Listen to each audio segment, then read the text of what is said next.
Lezike izindaba zo1KZNTV oyifundela uSamkelisoka Nqulunga ngikubingeleleke embukeli nazi ke ihamba phambili osukwini namhlanje. Ziyayishuka Imbodla Ebaqulusini iIFP idlele amahlanga kolokuchibiyela kanti ke eyabameli imangalela owasemngeni. Amaqembu ezombusazo ngaphansi komasipala waseBaqulusini asegxekeke isinqumo esenziwe ubuholi balomkhandlu ohlehlise ukuhlala komhlangano okhethekile ebekuhlose ngawe ukuzokwethula umbiko ngezitsolo zenkohlakalo ethinta komeya kanye nosekela wakhe. Umeya umncedisi Maphisa nosekela wakhe basolwa ngokwengeza izimoto kanye nabaqaphi ngaphandle kokulandeleka imigudu efanele. Ungahlali komhlangano ispecial bekulindeleke ukuthi kudedelwe umbiko mayelana nezinsolo ezithinta umeya usekela wakhe kanjalo nosomlomo sekwenza amaqembu ezepolitiki akumasipala uBaqulusi asole iIFP ngokudlala ipolitiki njengoba eyosola ngokuthi okungenzeka ukuthi basaba ukukhisha emandleni ngoba bebona ukuthi umbiko uzobachithe intweni abazenzile engahambanga kahle.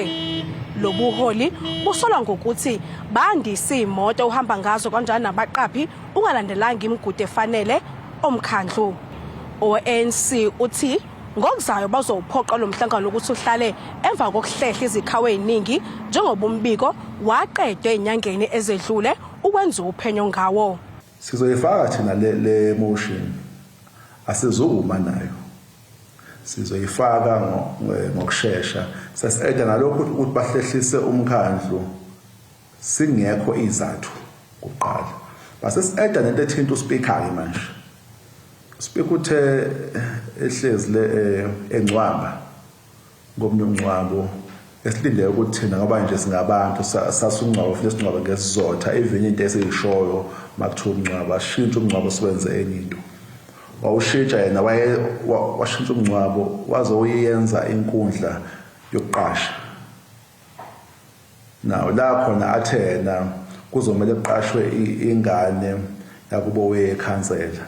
Ifuthi ngeke ispace axoshwe umuntu weANC osebenza kwamasipala. OweDA kuwona lomkhandlu akuvezile ukuthi nangaphambilini kade eqala ukulandela lona lolu daba wasithola ehlasela ngokudutshulwa okuthe namhlanje sekumela wethu lombiko watshela ukuthi akuphephile ukuba khona kwakhe emagcekeni ukuzoyithola lombiko. Ngenxa yesimo ke sezokuphepha ngifikile emkhandlweni ngase ngicelwa uMM ukuthi uthole imbiko ukuthi isimo sezokuphepha sikho kahle. So kwafanele ke ngibe umuntu o-excuse emhlanganweni bese nge-escortwa ke ithimba elithile elingikhiphe emhlangano ngenxa yezokuphepha. Ingakho namanje nikhuluma nami ngila ngikhona ngingekho ema-ofisini omkhandlu. Ongumphathi walomkhandlu uthi bebengeke bakuvumele ukuhlalisa wona lo mhlangano njengoba besibethola umbiko kuyinhlanga zezokuphepha ebeyiveza ukuthi akuphephile ukuhlalisa kwawo lo mhlangano. Kusuka ngabo 8 to 8:30 kwaqhamuka umbiko ke ukuthi elinye nalo lamakhansela okungelona kusihlalo kodwa eliyingxenye yekomiti nalo lisengozini ngokuqhamuka kwalabo bezokuphepha basho ke baze bahamba bona ngqo bahamba bayoliphephisa baze balithatha bathi bazolibheka ukuze baligade lize ngapha. Kwase kuba khona nezinsolo zamayememu ukuthi nabantu abazogcwala kube khona ungabe bikho kozinzo kuwo lo mhlangano. So kutheke nje sekuzoshaya u9 kwabonakala ukuthi ayibonke esizobabiza phecelezi ngokuthi ama-security agencies kwavunyelwana ukuthi ngeke belula ukuthi lo mhlangano ubambeke uzoba nayo inhlese yohlevane nongase kube khona udlame. Kwanxuswa ukuthi cha ngamane luhlehle olwakhiwe ngenye indlela noma ngalunye uhlelo ngoba ubunzulu bale report nobumqoka bayo ukuthi kufanele ukuthi ithebulishwe kusemqoka kuwo wonke umuntu kodwa angeke lokho sikwenze at the expense yokuthi kunikelwe impilo zabantu noma kubekwe impilo engozini. iIFP iphethe lomkhandlu ngokubambisana neDA njengoba inezihlalo ezingu21 iDA yona inezihlalo ezimbili bese kuthi ANC ibe nezihlalo ezingu14 ilandela iNFP ngezihlalo ezine. Sasa kunembiko ethi kuzoba khona imarch ezobizolisana nokuthi kukhishwe ubuholi njengoba bengeneme bethi ugcwele inkohlakalo. Kutebokho sibisi ngisefrahead. Uhlalo weqembu le-IFP KwaZulu-Natal uThamsanqa Ntuli uthi-ke bazokwenza isiqinisekiso sokuthi-ke kushaya unyaka ka-2024 abantu-ke bethola intuthuko ebafanele ukuze-ke baqhubeke nokulethemba iqembu yize-ke noma omasipala bengaphansi kwencindezi ukuthi-ke imali ayabelwe bona omasipala ayanele ukubhekana nazo zonke izidingo zomphakathi. uNtuli bekhuluma kanje neziko lezindaba le-1KZNTV kulandela ukuthi-ke iqembu le-IFP linqobe ukhetho lokuchibiyela ku-Ward 11 ngaphansi komasipala umzi wabantu ogunyaziwe eNingizimu nesifundazwe KwaZulu-Natal. Iqembu le-IFP lisalokhu liqhubeke njalo-ke nokudlela amahlange ezikethweni zokuchibiyela komasipala abahlukahlukene kulesi sifundazwe. Lokhu-ke kufakazelwa ukuthi-ke leli qembu liphinde lanqoba u-Ward 11 emzi wabantu ogunyaziwe eNingizimu nesifundazwe. Uhlalo kwaleli qembu KwaZulu-Natal uThami Ntuli ubonge kakhulu abavoti abathe bathatha isikhathi sabo bavotela leli qembu nokutshengisayo ukuthi-ke basakholelwa kulo ukuthi-ke lingenza umehluko kwimpilo zabo. Sithubeke kakhulu ngokwesekwa sicoshile lapha na Ward 11 emzi wabantu. Njengoba sazi ukuthi izinda sika-ANC lesiyana njengoba nomasipala uphethe u-ANC. Kodwa ukubonakala kwezinda ka-ANC ziseke i-IFP ngendlela emangalisayo ngoba yabona amavoti esiwacoshile lapho 1149 ANC icosha kuphela u-355 kulokuyizinda sabo. Lokhu kulandela njengoba wazi ukuthi lapha eMhlathuze nakhona kwa-12 kwakuyizinda sika-ANC kodwa umehluko phakathi kwa-ANC ne-IFP kwaba u-360 votes i-IFP ihamba phambili. Sithubeka kakhulu-ke ukubona lokho kwenza esifundazwe saKwaZulu-Natal. Umphemba uthi-ke kuyisifiso sabo ukuthi leli qembu ligcine liphethe uhulumeni wakwaZulu-Natal okumanje-ke usabuswa ukhongolose. Impela kuyisifiso sethu futhi ngokuthi kuyisifiso sabantu abaningi la esifundazwe saKwaZulu-Natal ukuthi i-IFP iphathe isifundazwe. Okungakona kuyisifiso nje sisuka emoyeni noma sisuka ekuyizethembiso noma kuyinkulumo. Imisebenzi yomntwana aphinda angene esifundazwe saKwaZulu-Natal yona iyakhuluma iyaxoxa ukuthi ngaphela iqembu le-IFP lifanele ukuba livotelwe ngoba uyokhumbula ukuthi sinezikole lapha eNqwaba, sinamakolleji, sinamanyuvesi, sinezimboni ezadala amathuba omsebenzi. Kwakunozinzo phela i-IFP nobugebengu ngaka. Manje-ke abantu bakwaZulu-Natal ilo mlando loyo obenza ukuthi mabethi iliphi elinye iqembu bathi cha singekhulume ngabantu abasakhuluma bona bangenzani. Kodwa fanele sikhulume ngabantu abathina sinomlando, sine-track record yokwenza. Umphemba uphethe ngokuthi-ke yize noma imali yabelweke omasipala iyanganele ukuthi-ke ibhekane nezidingo zomphakathi kodwa-ke benza isiqinisekiso ukuthi-ke intuthuko iyahanjiswa kubantu. Siyazi ukuthi omasipala banayo incindezi yokuthi imali abayitholayo kuhulumeni omkhulu omasipala bonke nje eNingizimu Afrika they only get a share of 9% kwimali esuke ikhona kwisabelo mali. Manje okwenza ukuthi omasipala ikakhulukazi la KwaZulu-Natal ongamasipala basemakhaya abantu uthola basilele emuva edingweni zabo ngoba nendlela yokwaba imali kusasenza indlela le eyisizwe sikhasobandlululo ngoba kusabala abantu abahlala kuleyo ndawo ukuthi bangaki. Uthola lokho akubheki ukuthi abantu bakuleyo ndawo basele kanganani ngemuva intuthuko futhi uphofu bacindezele kangakanani. Ilokho okwenza ukuthi kufake incindezi enkulu komasipala. I-IFP-ke ibe isinqoba lewadi ngamavoti awu-1149 ilandelwa yiSAN ngamavoti awu-507 kwalandela i-ANC ngo-355 kweza i-EFF ngawu-70 ABC 37 ATM 31 kanti i-Aljama yona ithole awu-28. Inkampani yabameli umhlanga Inqobe ifuna-ke isinxephezelo sezigidi ezili-10 zamarandi kumasipala umngeni kanye nomeya walo masipala uChris Pappas. Le nkampani-ke isolwa lo masipala kanye noPappas ngokudicilela phansi isithunzi sayo ngokukhipha-ke istatimende ehlangalaleni kanye-ke nasezinkundleni zokuxhumana esasithi-ke ibiza imali enkulu ngokweqile kakhulu ngesikhathi-ke iqashele ukwenza uphenyo olunzulu. Esinye-ke isikhulu kule nkampani uSihle Hlongwane uthe-ke udaba lusesithebeni ngezenkantolo uma bengavumelani ngesicelo sabo nalo masipala. Inkampani yabameli umhlanga Inqobe itha umasipala umngeni kanye nemeya uChris Pappas baba nephutha ukuthi bakhiphe istatimende esathi le nkampani yabiza ngokweqile.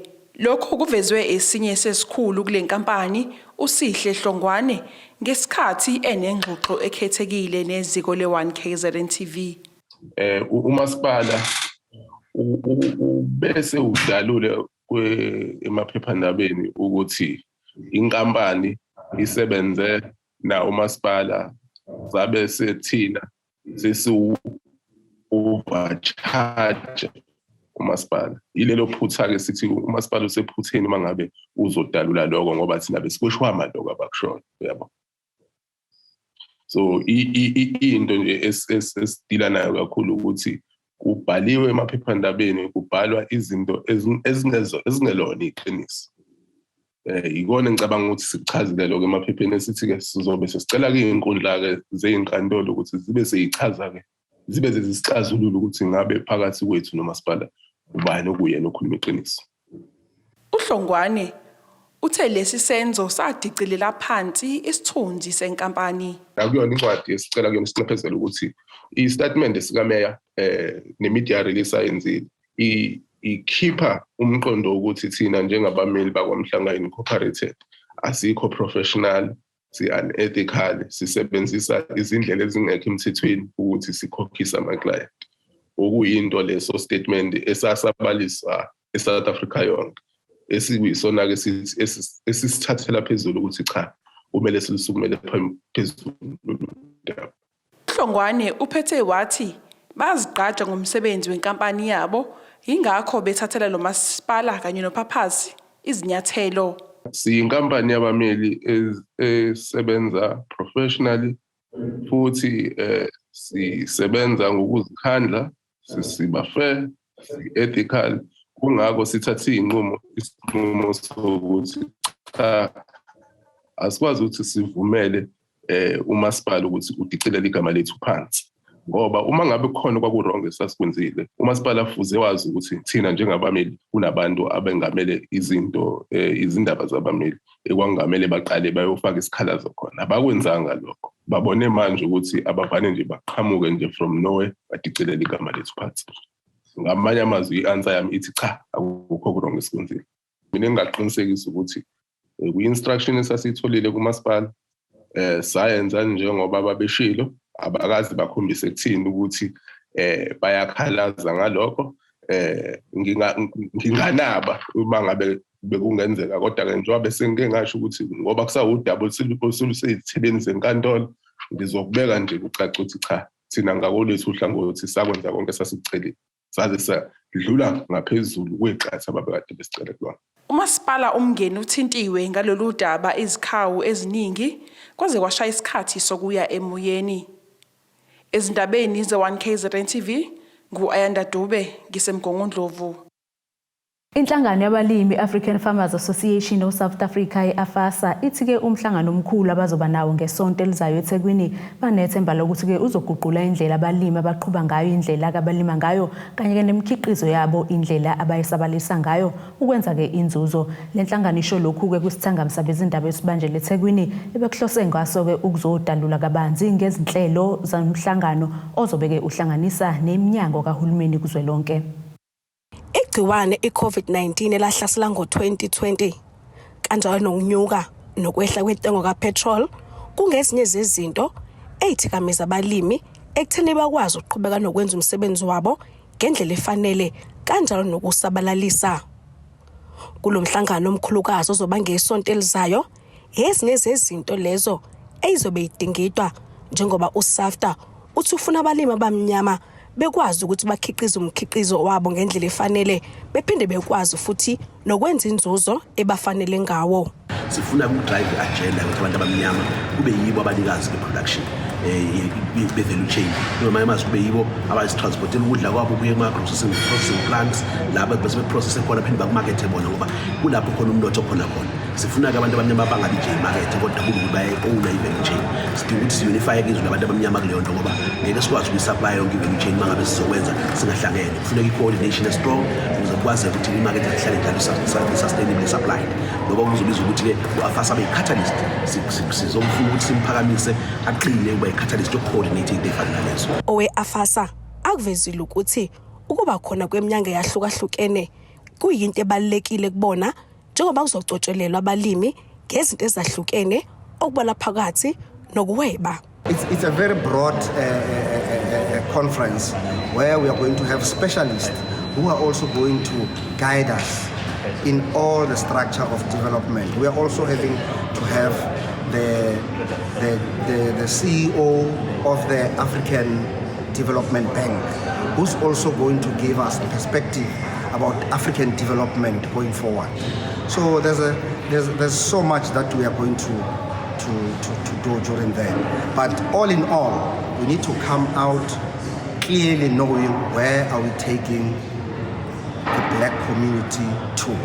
Umnyango wezokubusa ngokubambisana neindaba zomdabu ungweminye yomnyango ozobukhona kulomhlangano njengoba kuona kobe kudingidwa kabanzi ngemhlaba engaphansi kwamakhosi njengoba kuyiyona esetshenziswa abalimi ukwenza izitshalo zabo. The last would be the Minister of Copter, who's also going to be participated in this event, where the most important part of that session is going to be our rural members, our communal people, the land that is owned by Amakosi. What is it that we are doing with those lands? How can we improve our communities, our farmers from there, because those are our farmers. Lo mhlangano uzothatha izinsuku ezintathu kodwa ngiseThekwini. Asike sithi huluguqu etolo sobuya siqhubeka nazo indaba zethu.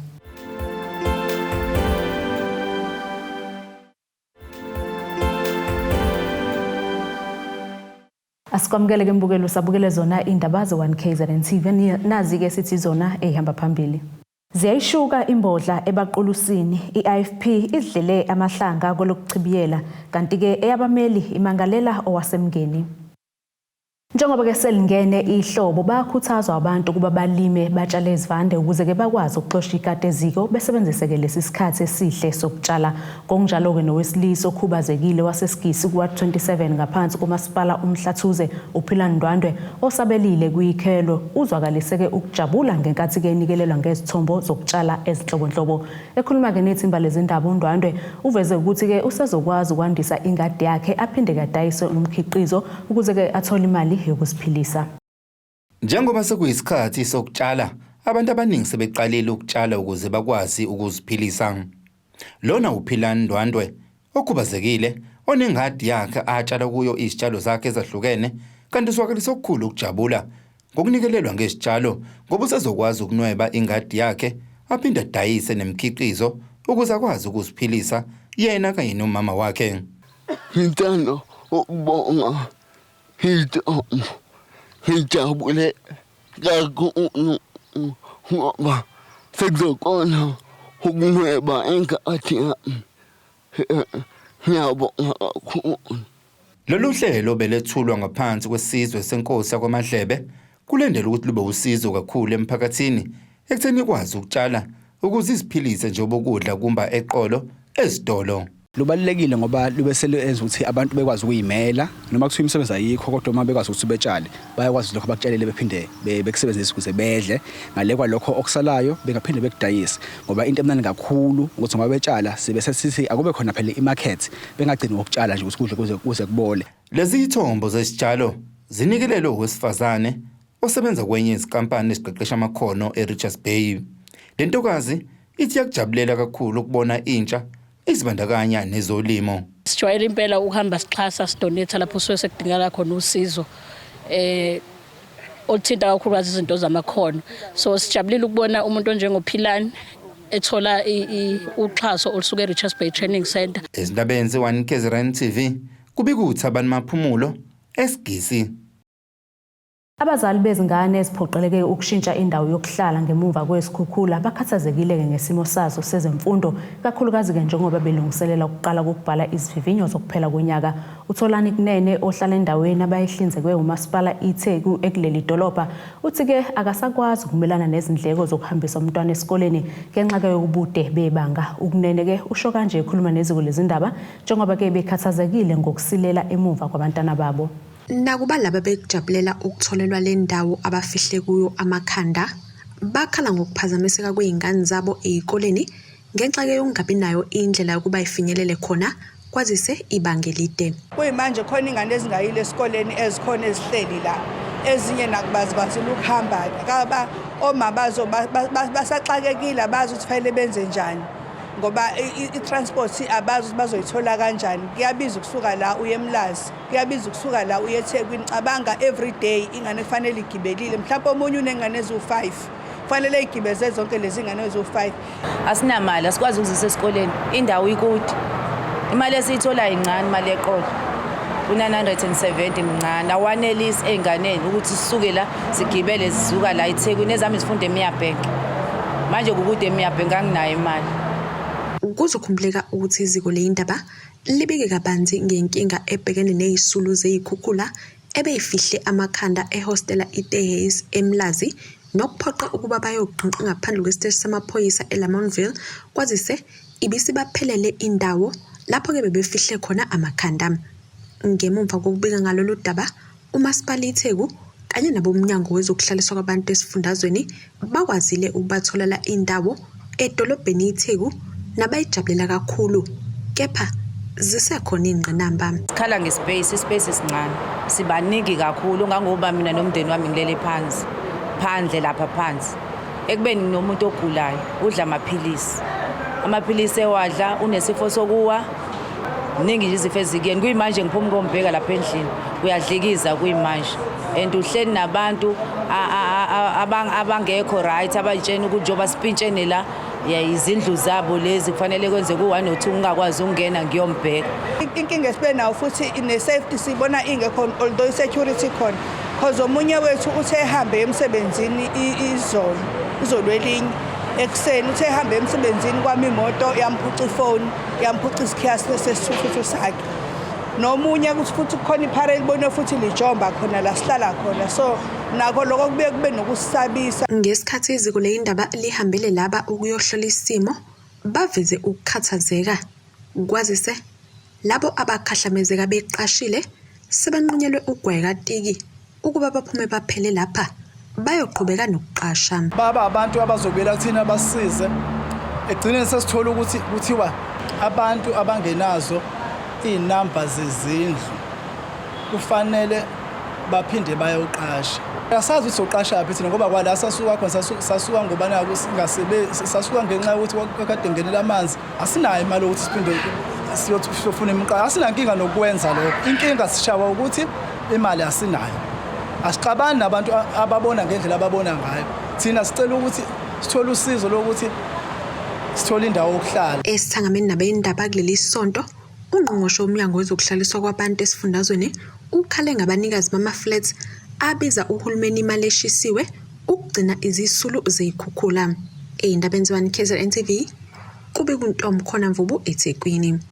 Injabulo ibibhalwe emehleni kwesifazane osekhulile wasePort Danford enyakatho nesifundazwe KwaZulu-Natal ngenkathi ke kuvula ngokusemthethweni indlu ke ayinikwe yimboni Richards Bay Minerals ibamseneke nomkhosi bakwaMkhanazi. Lona kowesifazane uthi ke liphelile usizi lokulethwa izimvula njengoba ke esenikelelwe ngendlu esesimeni. Udluliseke okukhulu ukubonga kulemboni ngokumnika ke indawo yokufihla ikhanda esesimeni esicolisayo. Usale ehleka yedwa wesifazane oneminyaka engama-86 ubudala uHelda Khoza ngenkathi kuvulwa ngokusemthethweni indlu yakhe ayakhelwe yimboni yokumbiwa phansi iRichards Bay Minerals. Lona ke wesifazane uthi usezothola nobuthongo njengoba engeke sanethwa zimvula. Simo angihlupheka nginetha imvula la ngilala khona. Uma ngilala nje ngithathi iplastic ngileka la phezulu kwetungubo ukuthi imvula ingangitholi. Nyalo sengidalala kahle ngikhululekile. Ngijabule kakhulu ngibonge kakhulu le indlu yahlala 5 years ehlele. Nyalo itophela ngijabule kakhulu nami baka RPM uma bangisizile. Angazi ukuthi ngabonga njani. Okhulumela ke imboni iRichards Bay Minerals ubonga ukusebenza ngokubambisana nomphakathi kanye namakhosi ekuletheni usizo emphakathini ngempumelelo. Njengemboni ekhathalelayo abantu asibheki kuphela ukuthi senzani uma sisimba insimbi esizimbayo elwandle kodwa sibheka ukuthi senzani emphakathini ukwenza silekelele uhulumeni silekelele nezinkokheli zemphakathi umkhandlo esikwenzayo futhi ukuthi sifake imali kuma community trusts nawo ama-community trust elekelele njengoba bebesho babu umanzini esithi bazothenga ne-fridge bathengele ugogo niyayibona indlu enhle eqinile ezoma iminyaka ngiyabona na ugogo ujabulile nimbonile u-RBM uyanakekela u-RBM usebenza nemphakathi esisebenza kuyo and siyajabula ukuthi sisebenzisane nemphakathi. Kanti okhulumela ubukhosi besizwe sakwaMkhwanazi ubongele ugogo kaKhoza ngokuhlomula ngendlu ohlelweni lwe-RBM lokuletha usizo emphakathini. Umuntu akabonge ebonge u-RBM benomkhandlu. Ngibonga lokho ngoba u-RBM nomkhandlu kune partnership ekhona eyaqale kanje ngo-2008 uze kube manje umshado ongakadivozwa ngoba sisebenzisana kahle no-RBM. Ngisho ukuthi ke ugogo ngiyambongela kakhulu ugogo ngoba umdala nje unjena nami ngikulandela kusho ukuthi usuyoyiphumulela endlini yakho enayo yonke into through ubuholi bakwaMkhwanazi no-RBM enisebenzisane nabo kakhulu. Ezindabeni ze-1KZN kubika umqondisi Miyeni ngese-Port Danford.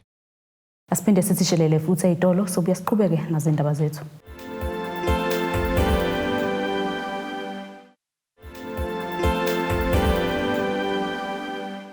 Asiphinde sikwamukele umbukelo usabukele zona-ke indaba ze-1KZN nazi-ke besithi zona eyihamba phambili.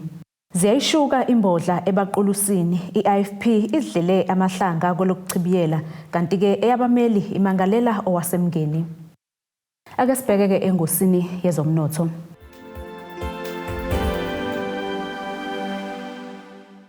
Irandi lakuleli lu-18.29 maqhathaniswa nedola laseMelika libo 20.28 maqhathaniswa nopondo waseBritain libo 17.76 maqhathaniswa ne-euro yase-Europe igolide lona libo $1,669.75 i-ounce kutholo ongahliziwe wona $92.45 umphongolo. Ake sibheke-ke engosini yezemidlalo.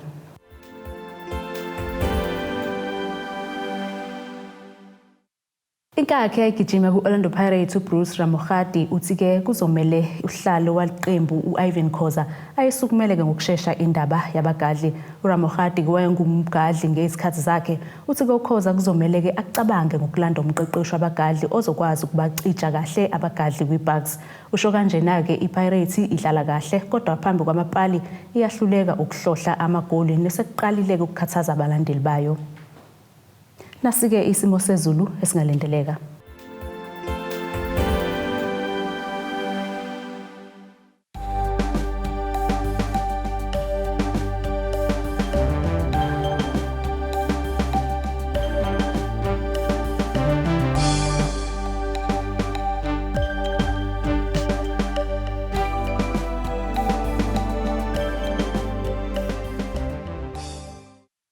Bukeleke ziyaguqa bese kuphathele zona osukwini namhlanje mina nabahlangane futhi ngesikhathi esilandelayo nisale kahle emakhaya.